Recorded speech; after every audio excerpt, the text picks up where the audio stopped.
তো গাইজ দুপুরের তো মহাপ্রভু ভোগটা এখানে কমপ্লিট হয়ে গেল খাওয়া। তারপরে দেখো এখন আমরা লীলা দেখছি। আজকে কিন্তু বিকেলবেলা লীলা স্টার্ট হয়েছিল আর 7:30 কি 8টা এরকমই শেষ হয়েছিল। তো মানে যতদিন থেকে কীর্তন হচ্ছে আমরা কিন্তু লীলা দেখতে পাচ্ছি না, কারণ অনেক রাত্রি করে আরম্ভ হয় আর ভোরের দিকে শেষ হয়, তো অতটা রাত্রে থাকা হয় না। তো আজকে ভাবছি শেষ হবে লীলা তখনই যাব বাড়িতে। আর খুব সুন্দর হচ্ছিল কিন্তু গাইজ। তো আজকে আমরা সবাই এখানে লীলা দেখছি। আর দেখো আজকে বিকেলবেলা লীলা হচ্ছে, তো কতগুলো লোক আছে আর খুব ভালো হচ্ছিল।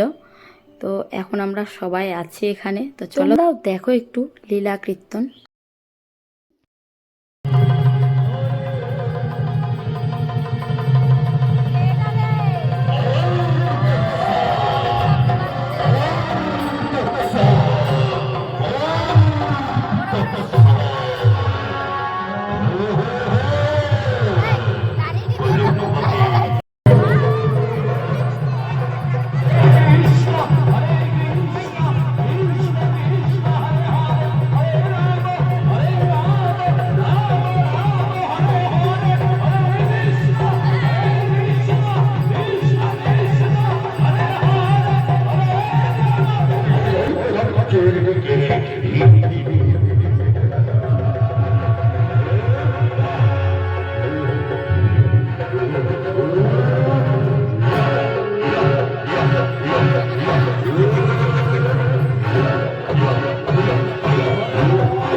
তো গাইস তোমরা কে কোথায় থেকে আমার ভিডিও দেখো তোমরা কমেন্ট করে জানাবে। আর ভিডিওটা ভালো লাগলে লাইক করতে ভুলো না, চ্যানেলটি কিন্তু অবশ্যই সাবস্ক্রাইব করে দিবে।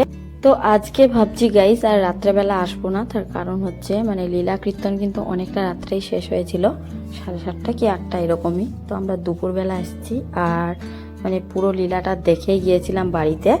তো তার জন্য আর আমি রাত্রেবেলা আসিনি। আর এদিকে কিন্তু লীলা কীর্তন খুবই ভালো হচ্ছে।